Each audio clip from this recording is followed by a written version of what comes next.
Welcome to this special Star Trek Roundtable. We are bringing together both audiences from Midnight's Edge and Midnight's Edge After Dark. I am joined once again by Mr. Tom Connors. Hello. How you doing? Doing good, thanks. And your master of ceremonies, the mastermind behind Midnight's Edge, Andre. Hey, everyone. I am your narrator supreme, Rob. We're going to talk about all things Star Trek, what we love about Star Trek, what we don't love, where Star Trek is going, and how we can boldly go where no podcast has gone before.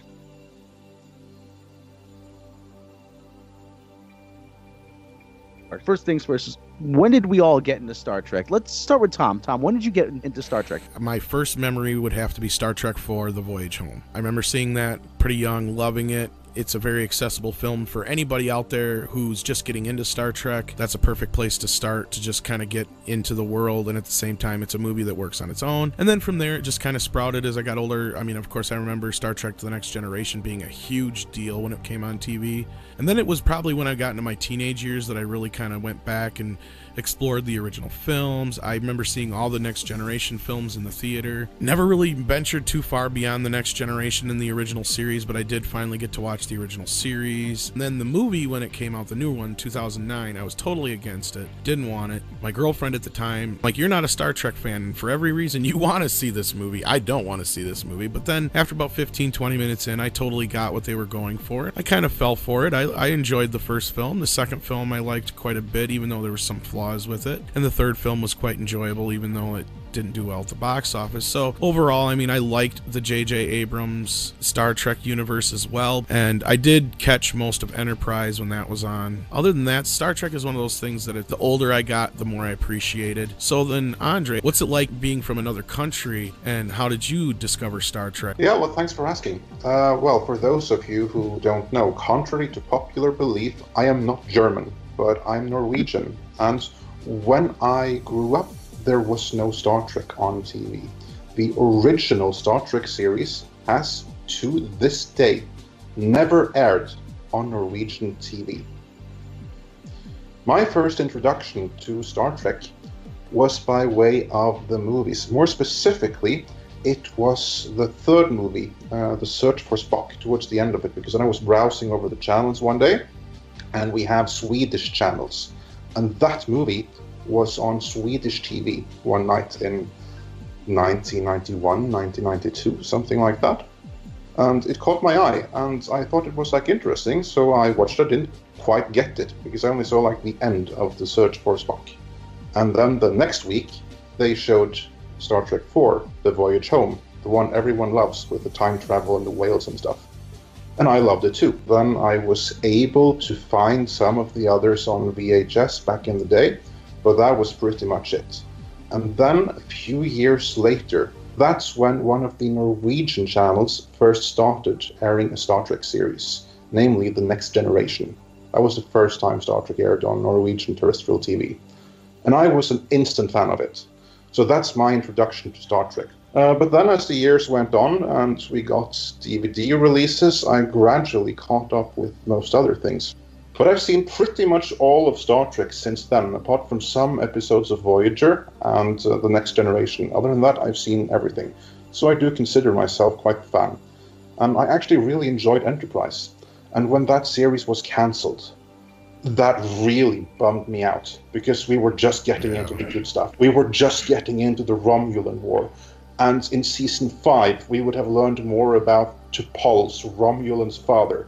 And best of all, we were going to get the cat creatures from the animated series. And that episode, I forgot the name of it, but that's one of my favorite episodes in all of Star Trek, is in the animated series. I generally really enjoy the animated series. As for the recent Kelvin timeline movies, I know this is going to be an unpopular opinion, but I really love the 2009 movie. Yeah, I know it's not traditional Star Trek. It's electrified and everything that a modern reboot is. But I still enjoyed the hell out of it. I was really excited to see it. I really, really enjoyed how they approached it, by basically making it an in-continuity reboot, where Spock Prime goes into a parallel dimension. That was brilliant, I thought. That was the perfect way of doing it. And I loved the tone, I loved everything. Of course, I had some issues with it. I didn't like how Kirk graduated instantly from not even ensign, but like student directly to captain. That did not sit well with me, and some other minor quibbles. But overall, I really enjoyed that movie, Star Trek Into Darkness. That's a movie I did not like. What I liked the least about it was that they were dragging their feet for 4 years. Basically, they did nothing for 2 years, and then they rushed it like there was no tomorrow the other 2 years. And then a movie that wasn't good enough came too late, and they had lost all the momentum. And that's why I'm angry with Bad Robot. Not for them destroying Star Trek or anything like that, but for them failing to strike when the iron was hot, or whatever similar expression you might be familiar with. Basically, they didn't act quickly enough, and they lost their momentum. And the entire Kelvin timeline is gone now because of it. And that really sucks, because I really, really enjoyed Star Trek Beyond and would have liked to see that continue. Sorry, all Kelvin haters. I kind of always been familiar with Star Trek. I had an older brother who was old enough to remember the series when it was on primetime television. And he told me the first episode he ever saw was Arena. And that was way back in 1966, 67. The one with the Gorn, and Kirk and the Gorn fight on the planet, and the Kirk builds the Gorn cannon out of bamboo. That's actually one of my favorite episodes too. But I have memories of being in the old house I used to live in with the fam and watching Star Trek on this little color TV on like Saturday afternoon. And I have 4 brothers, and a couple of them will make fun of me for it, but, called Captain Kirk, Captain Kook, or whatever. But Star Trek has just kind of always been there for me. That's one thing I did miss, and what I said too is the original series was like always on in syndication in the U.S. Oh, yeah. It was always there, and you always kind of found it. From the series that led to the movies and The Next Generation, I remember watching that when I was like 17, when I was a senior in high school. I didn't really like it immediately, but then after the first couple seasons, everyone always says season 3 is the point where it turns a corner, and it really is, of The Next Generation. And actually, I've been watching more Voyager lately. Voyager holds up a lot better now. I wasn't that big a fan of Deep Space Nine, but I still appreciated it. Enterprise, and this sounds kind of cliche, is my least favorite of the series. I kind of lost interest in that very quickly. First of all, I have to say Wrath of Khan is still my favorite Star Trek movie of all time. Absolutely brilliant, and it just encapsulates everything that I love about Star Trek. Where I stand on the J.J. Abrams films is I kind of like them. I know people are going to be angry at me, but I like them for what they are. They're big, loud action movies. Do they have a lot to do with Star Trek? No, not really. But at the same time, I kind of understood that the series needed to be reinvigorated, and this was probably the way to do it. And for J.J. Abrams, it was really just making a test reel for Star Wars. What sold me on the 2009 reboot was Carl Urban as Dr. Leonard McCoy. When he gets on the shuttle with Kirk and he starts saying he has aliophobia, and he has that one moment where he says to the officer there, I have a fear of dying and things that fly, and his eyes just kind of light up. I'm like, yeah, that's Bones. That's Leonard McCoy for you. And he just nailed that so perfectly. I was like, yep, okay, I'm on board with this. So I did like Beyond. I did like Star Trek Beyond, even though my review sounds a little bit more negative of it than it is. I have a review of it on my channel. Star Trek Into Darkness, I did like. It doesn't hold up very well now, I have to say. So overall, I do like the J.J. Abrams films. Not my favorites, but like I said, I do like them for what they are and for what they did and what they tried to do.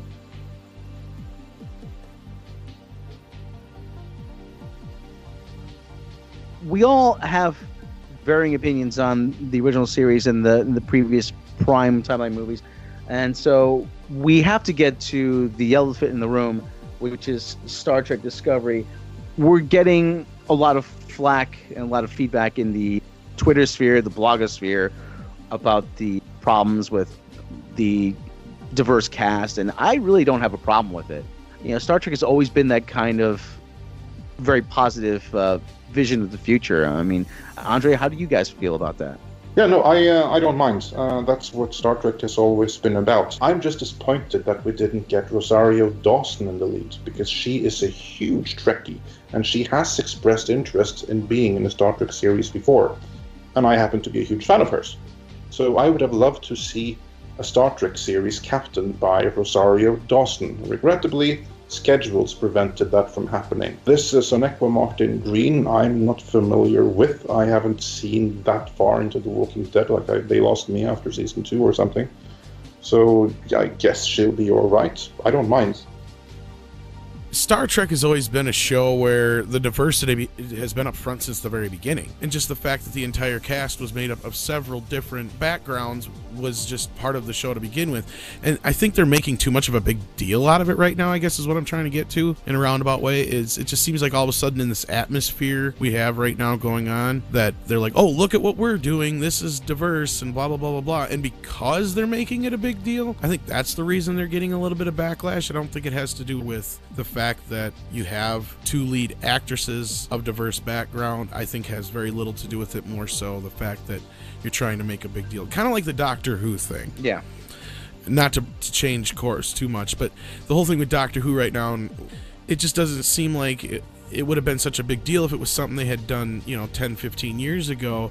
But because they're doing it now this way and making it a big deal the way they are in this atmosphere, just rubs certain people the wrong way. And I can understand that to a point, because it's like, oh, look at what we're doing. Here we are. We're doing this. We're doing that. And it's a lot like Fantastic Four was, with the same thing with changing their cast. And the only reason to come out of it was so they can advertise the fact that we have a diverse cast. And I don't think Star Trek should have to do that. Star Trek has always been diverse, and to kind of call attention to it is just kind of like grandstanding in a way, I think. There's that term virtue signaling that they always always seem to use, which I really don't like, but it's not my term. So I think that would have been the best way to go about it, by basically just doing exactly what they did. You can have an Asian captain, you can have a black female commander, but what they shouldn't have done is go out and say that, oh, we are going to have these ethnicities for these roles, and go out so loud and about it, because that kind of sends the wrong message. But here's the thing that really needs to be addressed when talking about the backlash, because Tommy, you said there had been a little bit of backlash, and little is the key word. Because in writing the script for the most recent Star Trek video, now up on Midnight's Edge, I had to go through all of the articles, and they referenced the hate and the Trump supporters and the racists and the woman haters, and they all referenced the same 5. Very reminiscent of Ghostbusters. Exactly. Just go to any newspaper article and they're going to reference that one tweet which was talking about white genocide and stuff, and then they're using that as an example of this is what they all think. No, those are 5 different tweets from 5 people, and you're all talking about them, all while ignoring the literally thousands of forum posts and YouTube videos and other articles, all explaining why people are griping, and it's not because of that. So that's the real problem in this current atmosphere, creating a problem and creating a reaction and a backlash where there is none. Yeah, they're trying to project the hate that the actual whole entire project is getting into this one little pocket of people, just like I said with Ghostbusters, to where it's like, oh, the only people who are having an issue are these women-hating, Trump-loving, backwoods guys living in their mom's basements, and they're trying to project the same kind of thing here, I think. And it's all about this hatred and blah, blah, blah. The show's good, it's just these guys won't let it happen. Is that kind of what you're saying? Yeah, kind of. But there's one difference, though. Because Ghostbusters was an extreme, because in case, you had director Paul Feig going out and saying to the fans, you're all a bunch of assholes. And right. Fans are the worst I've ever met. That's a difference. And the cast going out mocking the fans, talking about writing their hatred on the internet and then being told by their moms to go and throw the garbage and mocking people in songs and everything. You haven't had that with the Star Trek thing so far. But you have the media, which are kind of like playing that clickbaiting, race baiting.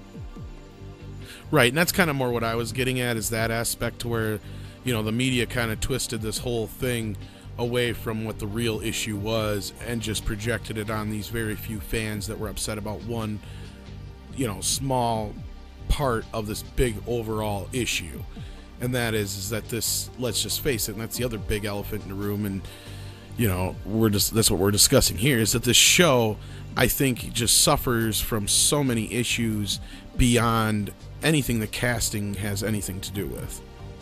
Well, one of the other things too is in journalism, or what's left of journalism, there's an old saying that dog bites man isn't news, man bites dog is news. Right. And so they're going to look for that angle. I don't want to say that the media creates the news, but they have a hand in exacerbating this. And especially in the age of the internet, they're going to look for what gets the most clicks. Star Trek series having production trouble doesn't necessarily get the most clicks. Star Trek, outrage over Star Trek racial diversity, that gets clicks, and that's going to get picked up by the other sites. I don't know if you're familiar with Midnigh or any of those sites, and they recirculate this clickbaity kind of news. Right. It's sort of drive-by controversy, where you see a headline, and it grabs your attention, but you really don't understand what the underlying problem is.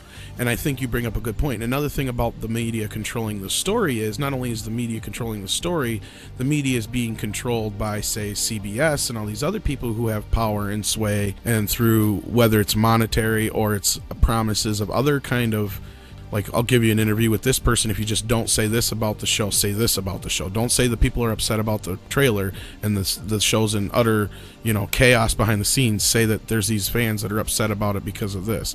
Put the attention here. Yeah, and to add to that, what CBS have been doing, because I haven't seen this myself, but I've heard several people report that both on the official Star Trek website, StarTrek.com, and on the YouTube videos and everything, they try to pull a little bit of the same trick that the Sony crew did with Ghostbusters, namely removing the legit criticism and then leaving some of the racist commentary to create a false impression. Or a false narrative, like I said, yeah. Yeah, exactly. So the comment section is heavily moderated to create a certain image. They're driving the narrative in a particular direction. Yeah. And we know this because we especially pay attention to the comments. We pay attention to the Facebook group. We hear what the fans really think about these trailers and stuff and all the controversy going on behind the scenes. And of course, we followed it with the videos here and everything like that. So it's very obvious that there's more going on here than what anybody at Star Trek or CBS wants us to know. On top of that, we also have some sources directly in their offices, which I'm sure they're not very happy about. Somebody's saying, damn it, those Midnight's Edge guys are at it again. Actually, yeah, I've heard that. That we are no more popular in CBS offices than we are in Sony offices, which makes me really happy. How you doing, Les? We're doing something right then. Yeah, I should say so.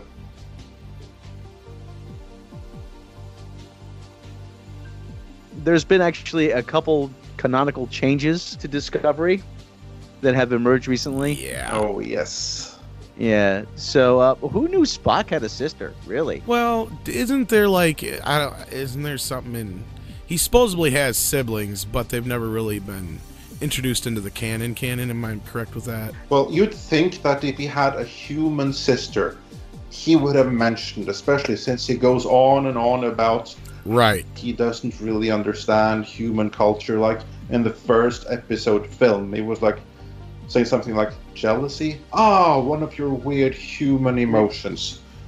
Yeah. And he doesn't have a human sister. Yeah, right.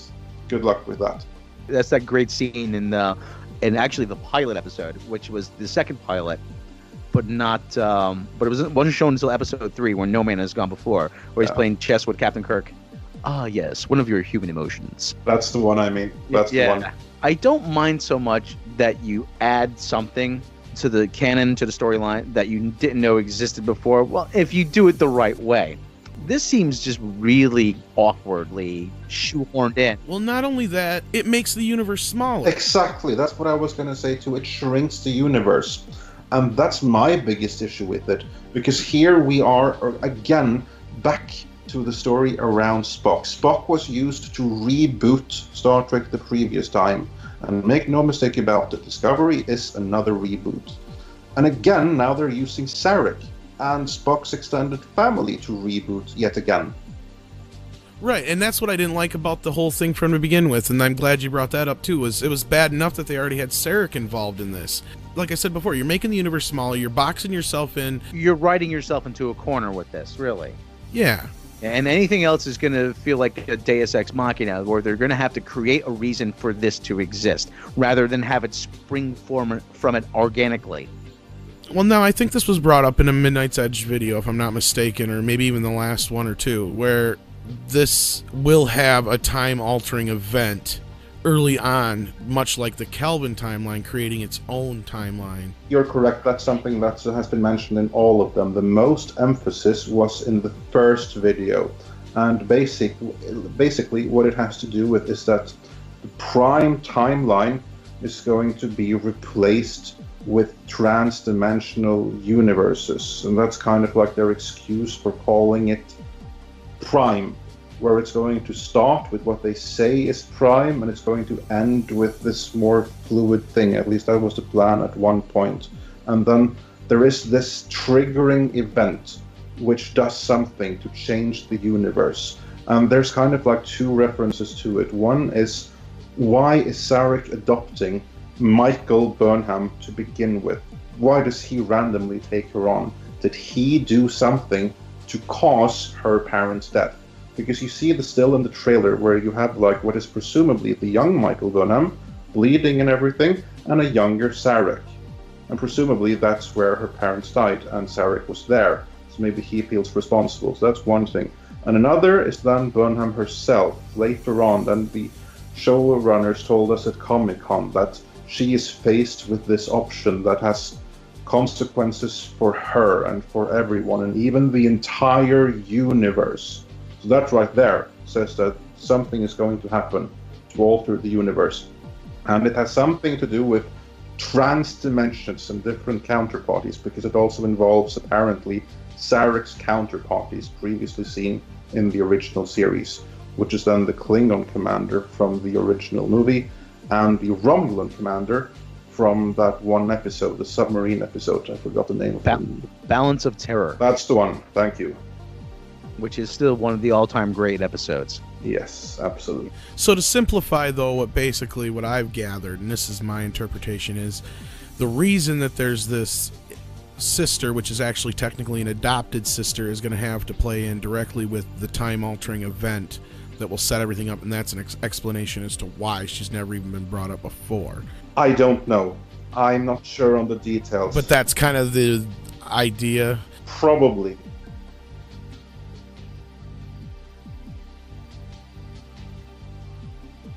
Current showrunners have said now is that where the original series was very Cold War influenced, this is going to reflect a more contemporary version of America, where they've made actually the Klingons not so much the Russians, but as a metaphor for a fractured America. Is that something they just say to distract from the real issue?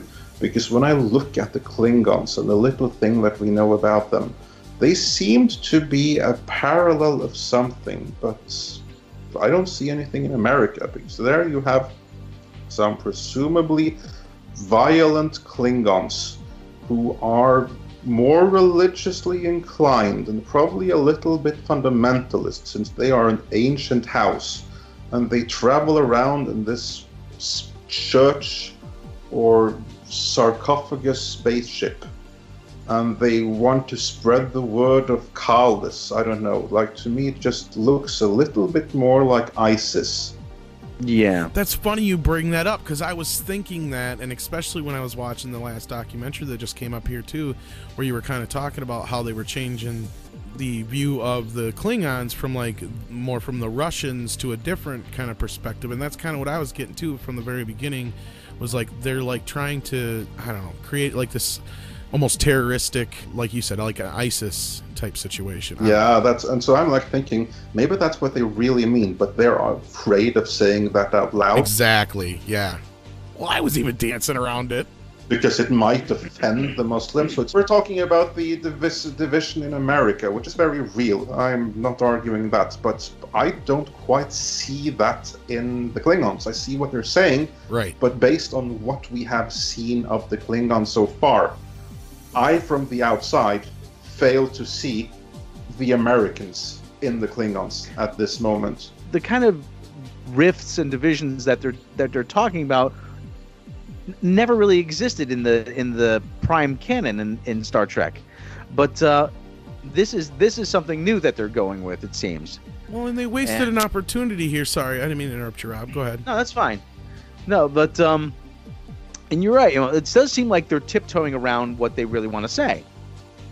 Well, not only that, if they were gonna show the history of the Klingons and the Federation, especially in the type of atmosphere we have right now, they're trying not to come out and say this is ISIS, but that's what they are saying. That's the vibe I'm getting. Yeah. And my biggest issue with that is that why do you have to use the Klingons? I mean, the Klingons, they killed their gods because they weren't honorable enough or something like that, I seem to recall. So why the heck do you have to use the Klingon? They don't even look like Klingons. Like that one guy, the Torchbearer, whoever, the one we see in the trailer, he looks like Jason in Freddy vs. Jason, that 2003 movie. He looks more like that, but he does a Klingon. So why can't they just make up a new villain? Why? Because one that is reflective of course, Brand. That's why. But well, I was just gonna say because of the whole thing. Like people know Klingons. But then it would have been better just to let the Klingons rest and create a new and compelling villain instead, like they did it with the Borg. Yes. They can do it again. Create something new and terrifying.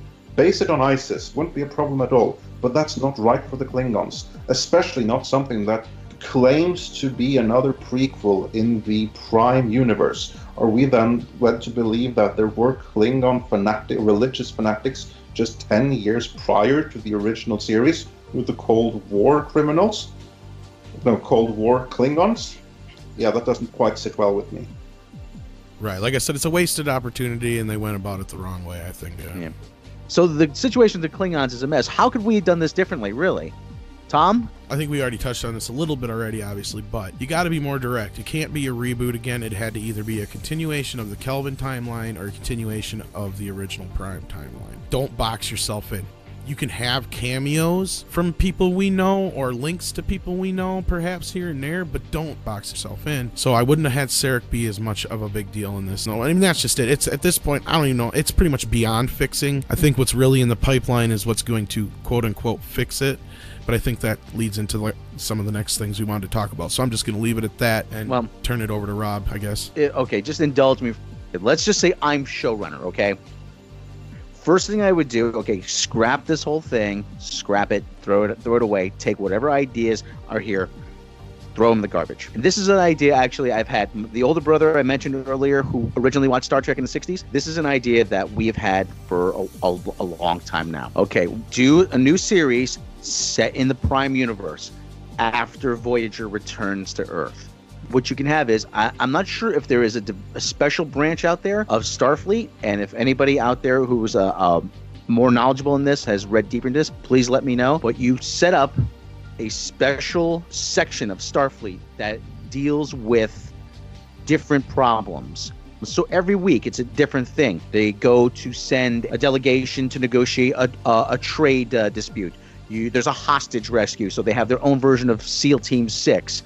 They go and provide relief from an Andorian flu outbreak or whatever. Want a better term, Star Trek troubleshooters or special services or whatever. It makes better sense than the way the TV shows and the movies usually are. It's like, oh, there's no other ships nearby, we better go handle it. At least in this situation, they're handed something every episode, like you said, to where yes, this is what you got to deal with right now. And I like that aspect of it, yeah.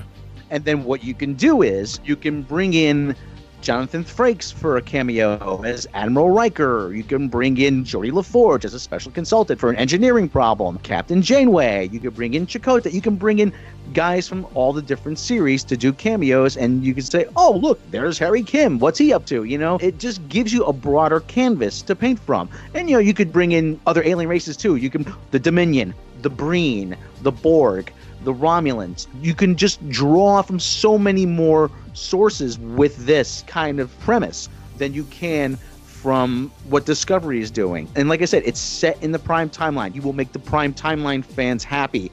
and you put it on the CW, which is a genre network anyway. With what you're saying here, and I think what every fan wants, is they want something that's set after everything we've had so far. That's the kind of thing I keep hearing and reading anyway online, is that's what they want instead. They're sick of prequels, and we're pre-booting ourselves again, because that's, now it's going to come out a reboot because it's a prequel reboot. What do you think Andre would have fixed this? I mean, is it fixable even? First, let's take the series as it is. Only so much can be done, but the easy fix is stop saying it's Prime. It's a fucking lie. Do whatever reshoots needs to be made and then say it's Kelvin. This is a prequel to the Kelvin timeline. This is 10 years before the J.J. Abrams Kirk and Spock. That would be the easy fix. Of course, if there was possibility with the more comprehensive fix, if they weren't willing to make it line up, if they weren't willing to make the visuals match, to make the story match, then they shouldn't have gone the prequel route at all. Just look at Star Wars with Rogue One. They were able to match the 70s aesthetic perfectly. Look at Axanar. That did a perfectly fine updated version of the 60s visuals. If they had done something along those lines, hell, even hire the Axanar crew, which many people would have liked. I wouldn't have minded that myself. That would have worked perfectly if they have to do that. But that is if they have to go into that region. If they were desperate for a prequel, they could have gone into the Romulan Wars, which is closer to the Enterprise era. There you can use the Enterprise visuals. They work perfectly fine today. So if they had to do prequel and they weren't willing to use the 60s aesthetics, then they shouldn't have made a prequel to the TOS series, which is so close to the TOS era. Of course, the best idea of all would have been to go forward. Set it after Voyager, after Nemesis. Have it like 20 years after, like where we are right now. And use the story from the Star Trek Online, which is the same story of the Prime with the Romulan Empire in tatters after the Romulan home planet exploded.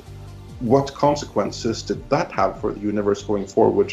Maybe instead of the Klingons, you have these radical ISIS Romulans. I can see that. You can use the same uniform, same basic aesthetic, same darkness, same most of everything, but set it there. That would have worked. I would have been fine with that. I think most others would too. It's just the moment that you make a prequel that doesn't line up. That's when Star Trek fans treat this stuff as religion, lose their cool. Yeah. That's the other thing. I invested a lot of time in these characters, and you're telling me this doesn't count now.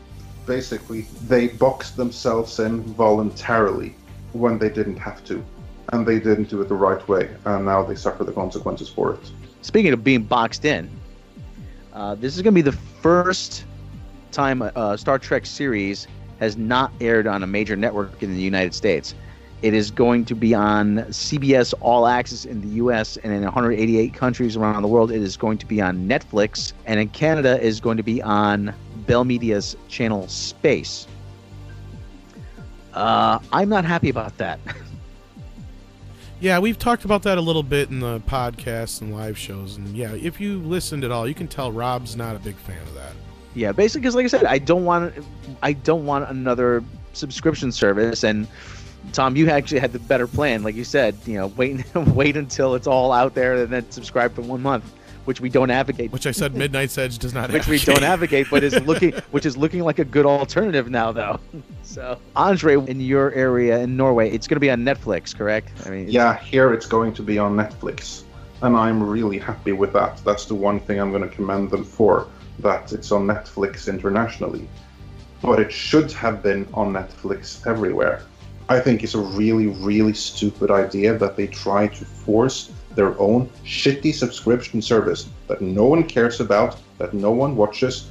All it's going to do is create more confusion and annoyance in the marketplace. It's just like what you said, Rob, that this is them. You already have Netflix, you have HBO, there's Hulu, there's what, how many others?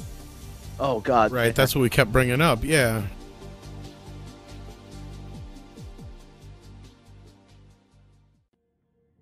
So recently it's emerged a couple stories about Brian Fuller and his departure from Star Trek Discovery.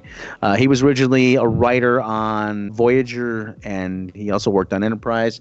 And he had said he would jump at the chance to do a new Star Trek series. He has been unceremoniously swept to the side. And there recently a story from Entertainment Weekly has emerged that claims that he originally pitched this as an anthology series.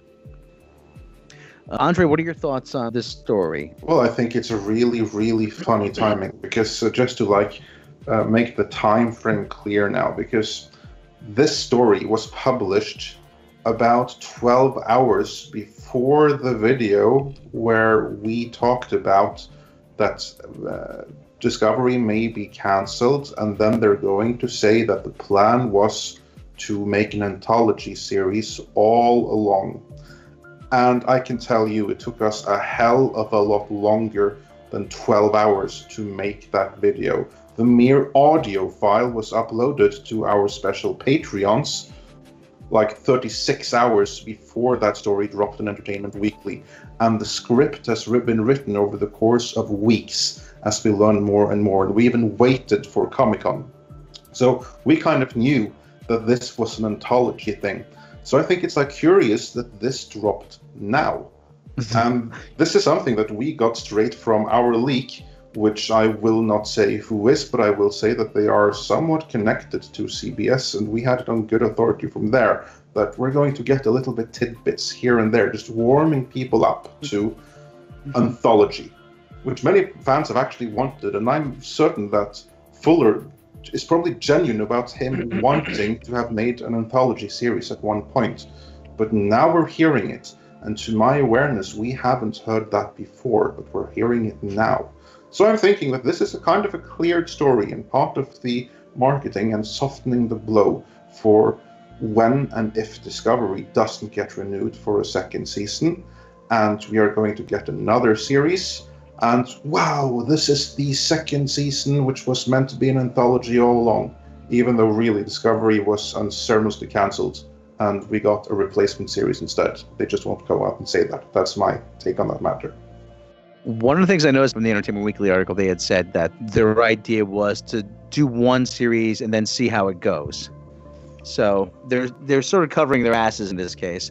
But, how many other series do you see saying that? When you have a huge, really expensive thing that they pump $6 million into per episode, did you hear that with Game of Thrones? Do you hear that with American Gods? Do you hear them come out and say that this is just an experiment and we see how it goes? We just do this one series now and an anthology later. Did you hear that before with these kind of high-end series?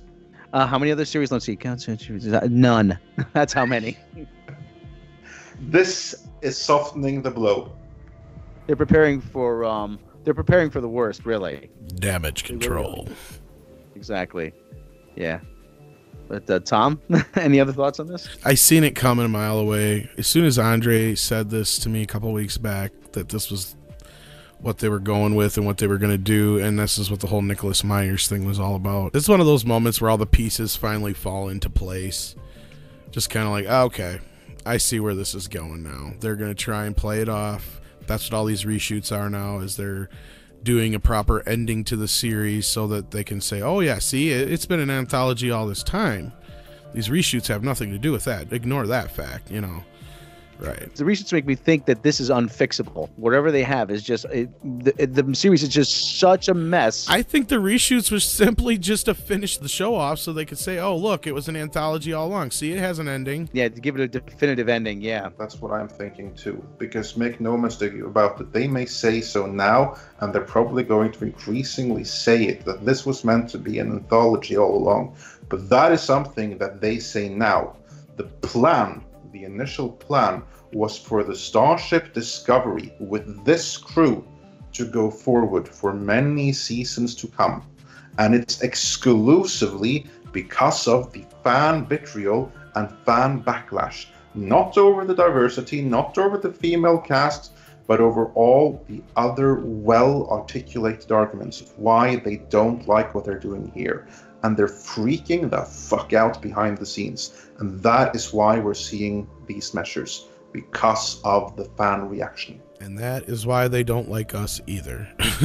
Yeah, make no mistake, a lot of money is going to go down the drain on this one. There's a lot of money that's going to just evaporate and just vanish into the void on this. Yeah, 15 episodes. Initially, it was 13. Brian Fuller only wanted to do 10. And his initial plan for season 2, not of an anthology series, but of Star Trek Discovery, was to do 10 episodes of season 2.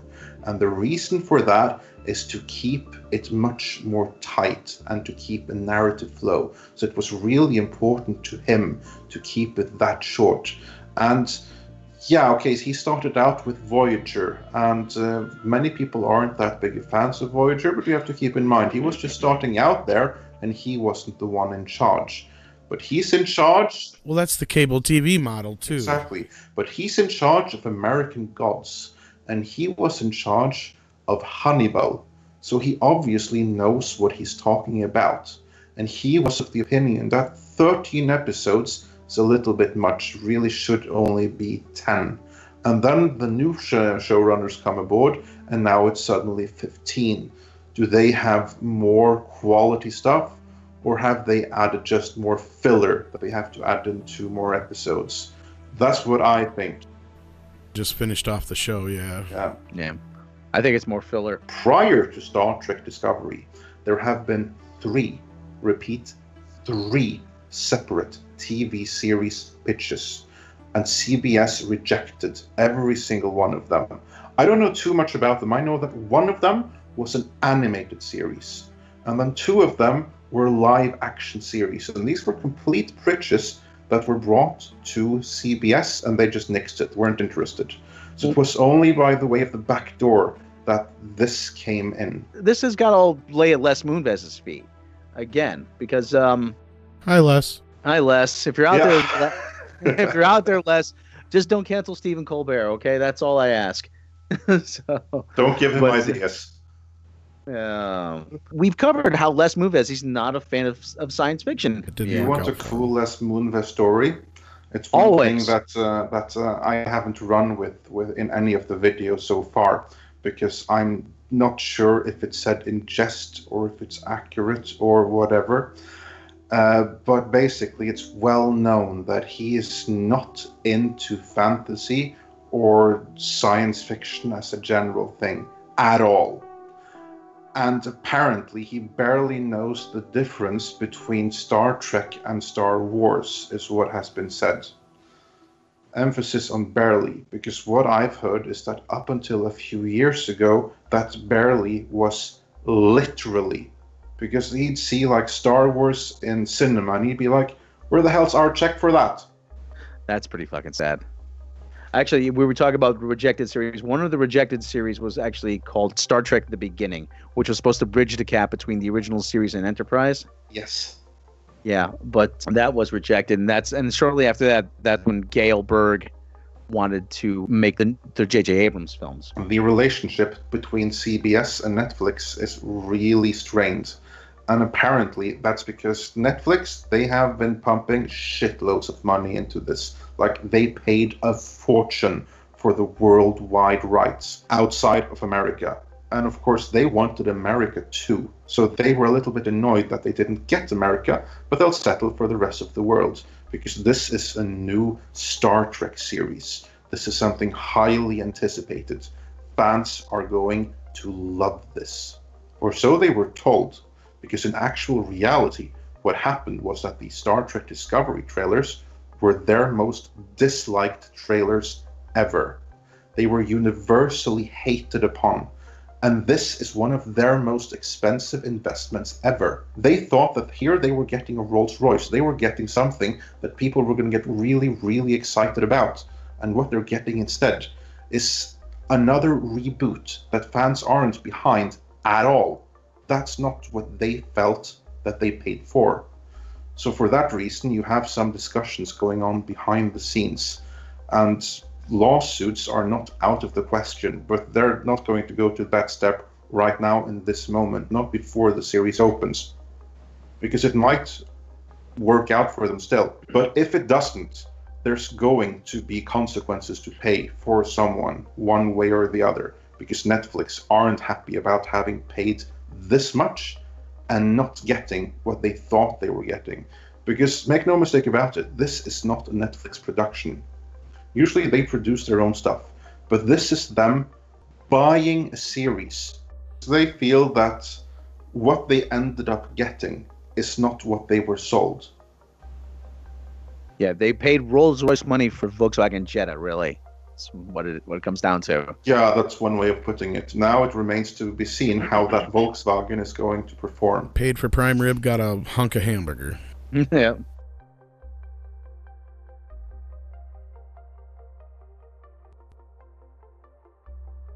So Star Trek actually was originally an NBC production. It was owned by Desilu, actually. So the Star Trek rights are a little bit of a sticky situation. Andre actually has the breakdown on the rights and who owns what exactly. Well, if we go about it chronologically, and this is approximately how it happened, I don't have the details in front of me, but from memory, initially it was Desilu, which is the production company of Lucille Ball and Desi Arnaz. They were the ones that created the whole series and the original owners. And NBC were the network that it was broadcast on.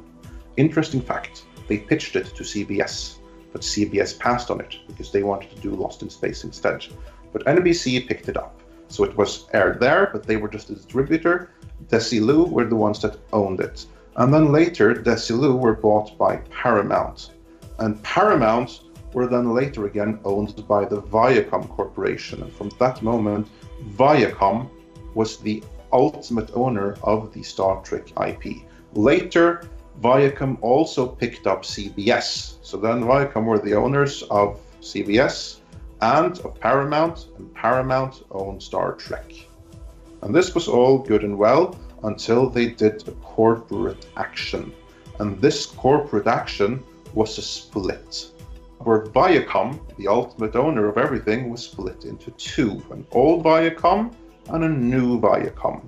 And this new Viacom, the rights and ownership of Paramount was transferred to it. And then the old Viacom became CBS. But rights to Star Trek remained with Viacom, not with Paramount. So Paramount, they only have the rights to the movies that they had already made. So they have the rights to the original prints, and they have distribution rights of the original movies, and they also have a de facto joint ownership. Basically, CBS is the ones that own the Star Trek brand. But they have like this permanent license agreement where Paramount can distribute all the previous stuff as well. But that is also one of the reasons why they weren't too happy with this lawsuit against Axanar going on. Because if a judge were to really look into the matter, then the judge might make some rulings that they aren't too happy with, because right now, CBS and Paramount, they kind of have this mutual understanding. But anyway, that's another matter. Point being, CBS owns Star Trek, while Paramount only owns the past movies. But they can't make any new movies without CBS permissions. And so this alternate license was created, as we've covered in the most recent movie. But what is really fucked up here is that you had a situation where Star Trek was under one roof, and then you divided it for a pointless corporate action, which is a freaking tragedy. I think that leads into one of my conspiracy theories, but yeah. Because remember a little while back here, CBS was supposedly looking at buying Sony. And there's also the rights of Bond that are all up in the air right now, certain aspects of them, as Robb has touched on in other various podcasts. I'm thinking that at this point right now, if there is going to be any kind of sale that CBS has any chance of getting, they were getting their hands on Columbia TriStar, so they have their own production company to release their own Star Trek films with. I just, between that and Bond and a few other things, I think that's kind of what their plan was. But it didn't really come to fruition. It doesn't sound that far-fetched that they would try to look for something to serve as a vehicle to get more Star Trek out into the ether, as it were. That's a deal that's going to take years, though. I mean, they really got to wait for Sony to completely bottom out. Right. Though this was something that, like, Andre brought up before I think we got into the roundtable, was, you know, about the whole thing with Emoji being a movie they were kind of waiting on to see how it played out, because financially we all know the studio's in ruins here at Midnight's Edge. It's no joke. No joke at all that we know this studio is basically running itself into the ground without even paying attention to who's at the wheel. But anyway, point being, why would they have any investment in wanting to go after another film studio unless it was to basically give Paramount the finger and say, fuck you, we got our own studio now, we don't have to deal with you anymore? You know which studio they should buy, by the way, which is more likely? Which one? Paramount. Because we talk a lot about Sony, and the reason for that is because they have made some shitty decisions, and thanks to the Sony hack, we have so much internal knowledge. They're like the perfect case study, combined with the fact that some of the worst executives for genre movies happen to work there, and they're the ones making bonehead decisions. So they make the perfect case study. But financially, they're not well off. But if they are in the gutter, then that's nothing compared to Paramount. Like, Paramount is in such a bad state that they have to take the elevator up to get to hell. And most recently, they even lost their funding with the Chinese corporation, because this Chinese company have decided that we've lost millions on this already. So, like, fuck this shit. We're not gonna invest anymore. We're just gonna wait until they collapse on their own, and we'll buy them up dirt cheap. That's their most recent plan. So Paramount, they're really screwed, especially after Transformers bombed worldwide. So if CBS wants to buy a studio, hey, just look no longer than Paramount. Buy that shit up again.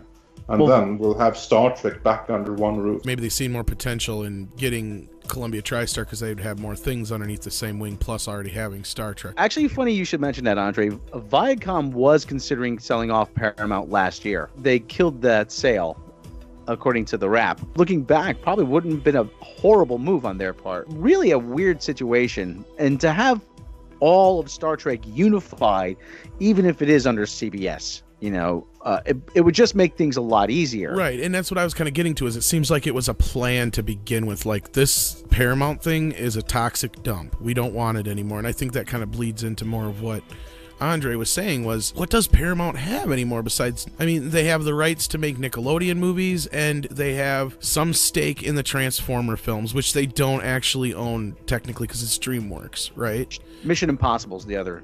Yeah, yep. Mission Impossible is the only thing they really have, if you stop and think about it, that it makes them any kind of real money out of their studio.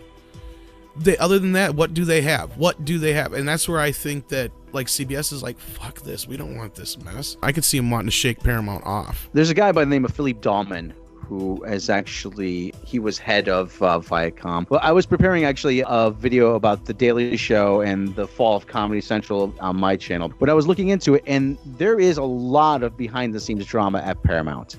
There really is. Philippe Dahlman was CEO. He was very prominent, and there's been a power struggle between some of the Redstones family and Philippe Dahlman. Which they own the company that owns all these companies, which, if I'm trying to think of the name of the company. Exactly, yeah.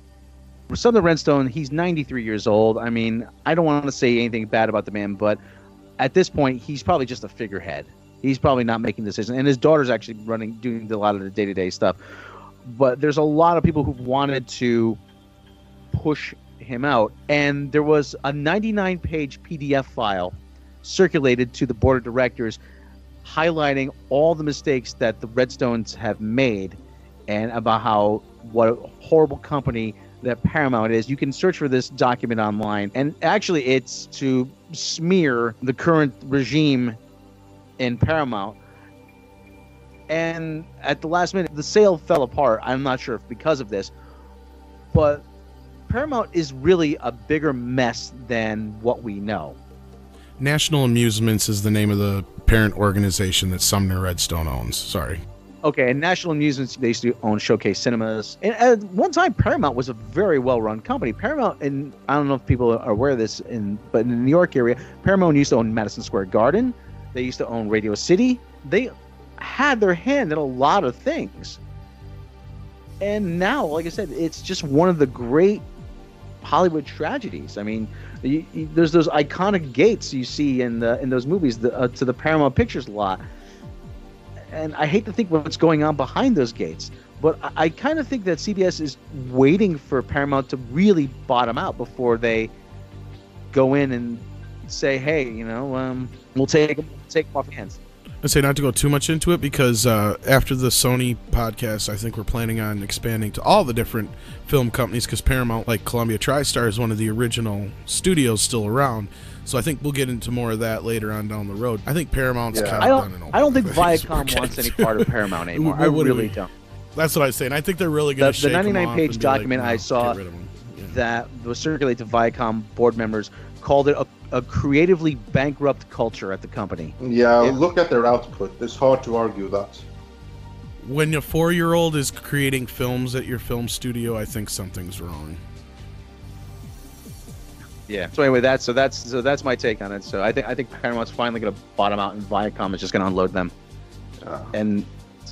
But the problem with that is that if someone else buys them, let's say that Warner buys them, hypothetically, that means that Warner might get their hands, or are going to get their hands, on the Star Trek movies as well.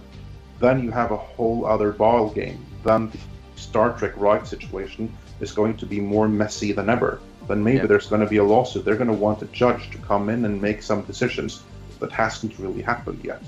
And that judge could very well decide that, no, everything belongs to CBS, and you and Paramount, or Warner, formerly Paramount, you're not entitled to anything.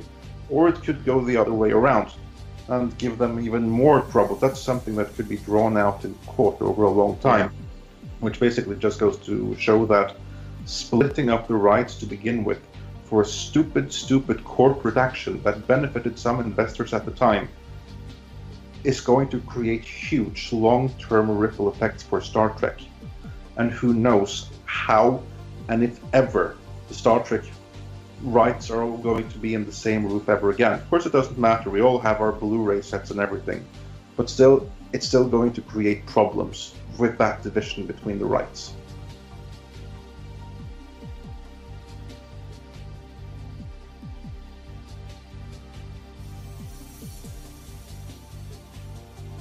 Well, speaking of problems and correcting problems, there's rumors to be a new series by Nicholas Meyer. We reported on this in last Midnight's Edge video. Nothing is set in stone yet, but this is the drip drops of information we've been getting, that this series is supposed to be more in line with the Prime canon, and it is going to most likely air on the CW, which CBS actually has a stake in. I'm thinking that this is the way they should have gone from the beginning, actually. Because if you look at CW's lineup, it's all genre entertainment. I mean, The Flash, Arrow. Is iZombie still on the air? Or did I get the axe? I'm not sure. I think it's still on. The point is, it would fit in perfectly, yeah. Oh, yeah. I mean, I don't know if you get how much of the CW program you get in Norway, Andre, but this is a more natural fit for something like Star Trek. We don't have the network CW, obviously, but we have the various shows that are airing on CW. Okay. Those we have here in Norway too. So we have Arrow and we have The Flash. I'm not sure exactly which channel they're on. Probably not the same one, but they are definitely airing here. So we do get the CW series, even if we don't have the CW network. Yeah, well, like I said, I think this is a more natural fit for something like that. Well, not only that, it would fall in line with the deal that CW has with Netflix already, because they have an exclusive deal now with all their DC shows and stuff like that off the CW and stuff. It might extend to all their other shows too, as far as I'm not 100% sure, but to where they get the shows earlier now than they used to. Instead of having to wait until the next season starts, they get them as soon as the season's done on Netflix, as opposed to having to wait. So again, this just reinforces that it's a more natural fit for something like Star Trek. And this should have been the deal from the beginning. I can't help but keep saying this. This should have been the deal from the beginning. And even if you don't have a CW network on your cable system, it would probably still surface on demand as well. Right, or Netflix, like I said, eventually. Yeah. To where you don't have to go get CBS All Access. Yeah. Nicholas Meyer, he was never, from what I remember reading, a great fan of Star Trek, but he actually produced one of the great Star Trek movies of all time. And sometimes I think... Wrath of Khan. He actually made two of the great Star Trek movies of all time. Yes, Wrath of Khan. And Star Trek 6, was his one too? Yes, yeah. Star Trek 6. I think sometimes you need someone like that coming from the outside with some different ideas. In this case, it worked, but... as long as those people are creative people. And we touched on this. This is some kind of deliberate attempt to reassure fans that, hey, yeah, you know what? Star Trek Discovery's a mess, but don't worry, we got something good for you. Just you wait. My thought is this is something they probably should have done from the beginning. Because now, after Discovery and all the fan backlash, they got the message loud and clear. Fans want Prime. Fans want it to line up. Fans want it to be more like the Orville, in a sense. And that probably is going to be what we are getting. If you've seen our recent videos, you can be asking yourself, well, how can this be with the rights and everything? Because Discovery is made under the Bad Robot and Paramount license, not the CBS one. So how can this now suddenly be Prime? Oh, that's simple. CBS takes a greater share in it. They might even make it or grant the license to use Prime. That's how that can happen. Now they're worried that Discovery is going to destroy the value of the entire brand. Then they're going to give permits and things that they didn't give before. And probably it's going to be the right move.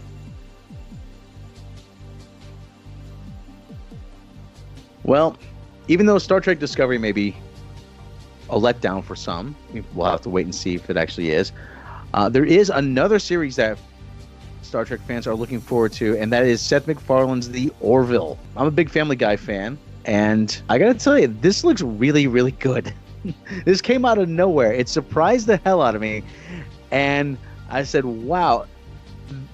I saw the trailer, and it got me really excited to see this. Guys, what are your thoughts on The Orville? I'm not the hugest Seth MacFarlane fan. I liked Family Guy for a little while, then I kind of just got away from it. But I did like American Dad, but his other shows I didn't really care for. His movies have been really missed for me. I didn't care for Ted 1 or 2 very much at all, and Ted 2 I just pretty much hated. And the Million Ways to Die in the West was kind of basically a dud. And after seeing the trailers for The Orville, this actually looks like something he's done that I actually look interested in. And I think this is going to be a bigger audience than the Star Trek Discovery will, and I think that's going to piss a lot of people off. That's about all I have to say about that. It looks funny. It does look good.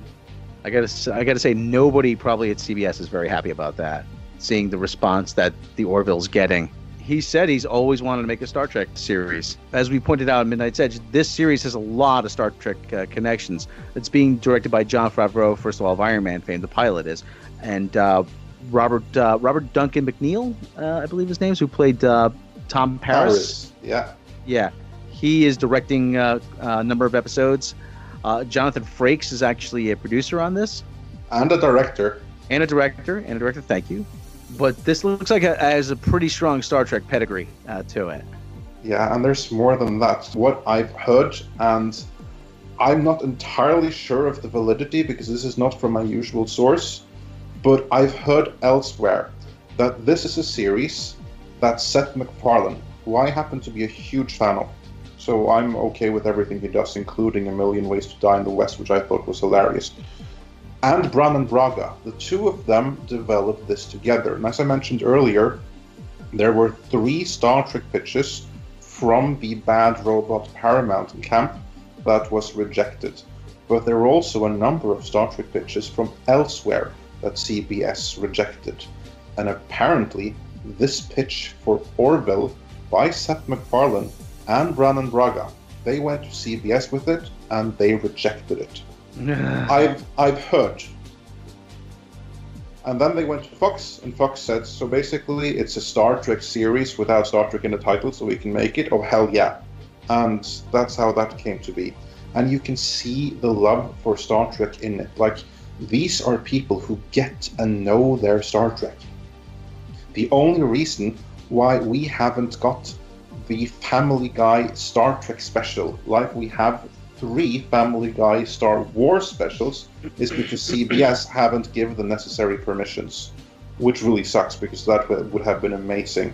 Because yeah, he's coming from humor, but Seth MacFarlane, he obviously knows his Star Trek, and him showrunning that, I have no doubt it's going to be hilarious and good at the same time, because that's a point that he made at Comic-Con. Because even if it's fun, it's going to be fart jokes and all of that, there are still stakes. It's going to be in different episodes. Some episodes are just going to be hilarious, but in others are going to deal with more serious issues. So this is very much designed like a Star Trek series, only without the Star Trek imagery. And I had the same reaction as you, Rob. This came out of nowhere. And I don't do reaction videos, because I'm way too stoic to do that. On this one occasion, it really was a shame that the camera wasn't rolling, because my reaction was like, what the hell is this? How have I not heard about this? This looks amazing. And this is just a pipe dream.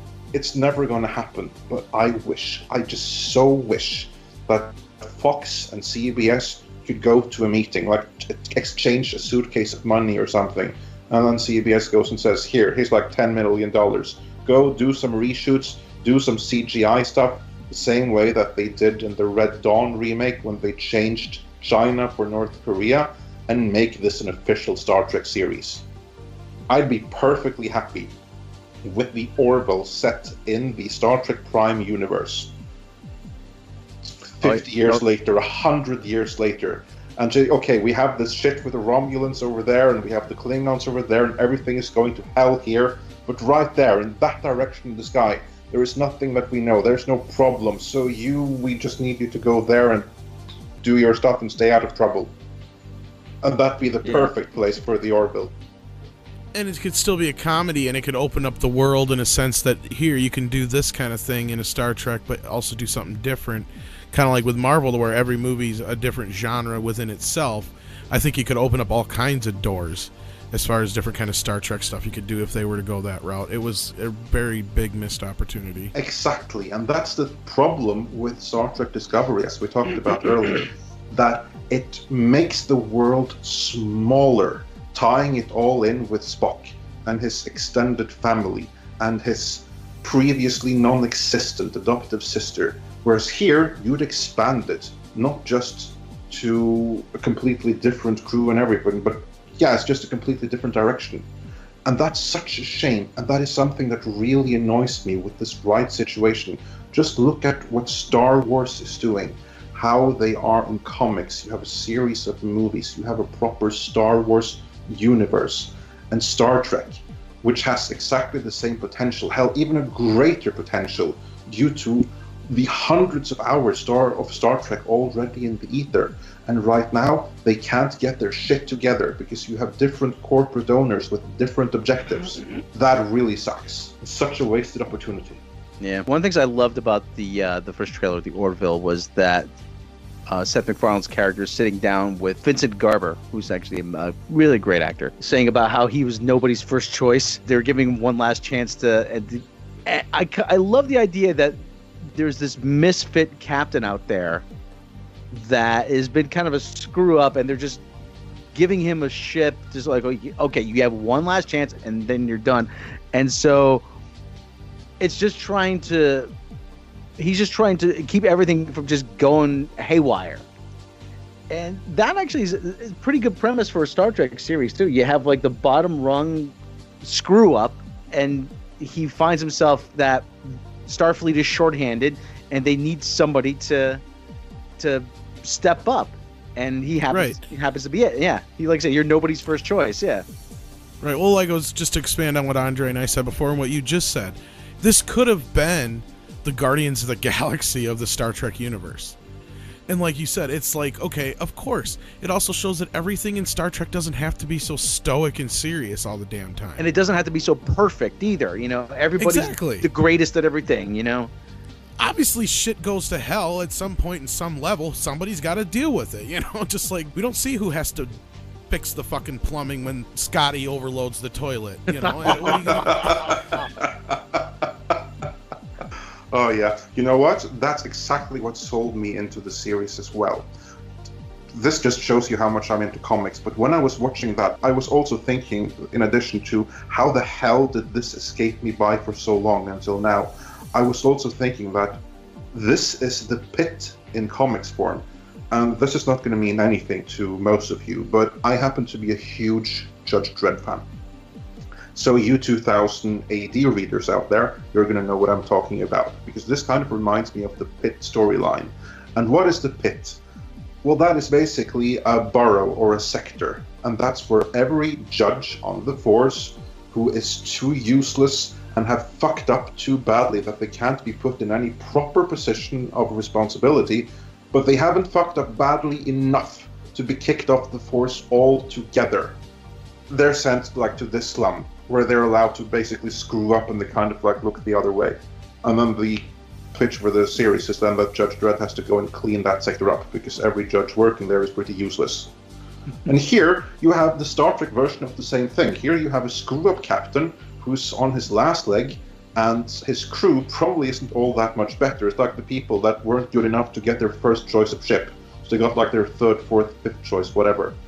And then you can have that in a later season, that then comes a new commander or something. Yeah, you can even have that. That's his wife, the commander, that comes to make sure that everything still goes, or ex-wife as commander, that makes sure so that things function at least somewhat. That's like a great concept for a series right there. The screw-ups of the Federation. Yeah. And the other thing, too, is that it's a bright, kind of optimistic series where everything else is going dark and gritty, too. And Seth MacFarlane actually said that at Comic-Con. I think people are getting tired of the whole dark and gritty thing. Not everything has to look like Batman. That's one thing that I really didn't like that Alex Kurtzman said when he said that. No, it was really important for Gene Roddenberry, the hope and getting together and infinite diversity and infinite combinations and all of that. But that being said, he then continued, now in this world we live in today, well, newsflash, the world wasn't so bright in the 60s when Star Trek was made either. Granted, I wasn't there, and it's obviously not the same. But then you had like the threat of nuclear wipeout. And you don't have that threat, at least today. Well, not only that, you had civil rights going on and women's lib and all that stuff all going on at once. Vietnam. Yeah, you had Vietnam. The Middle East was having problems. You know, you had the Yom Kippur War and the 10-day war.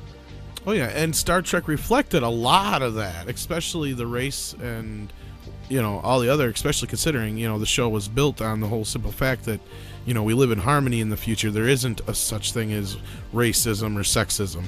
And you probably needed that because the real life around it was so shitty at the time. And I think that's the same thing right now, that just as Seth MacFarlane said, that you just need something positive to show where we can go if we get our shit together, instead of showing where we continue our current trajectory. Again, we have Judge Dredd for that. That's the warning of where we are heading. Star Trek should be where we can go if we shape up. Well, that was the whole point. Yeah, exactly. Yeah. I think that's as good a note as any to end the show on. I'd like to thank Tom. Tom, always great. Thank you for letting me be here. Andre, we know it's late in your part of the world right now, and we'd like to thank you for joining us. Once My again, pleasure. Our master of ceremonies, Andre.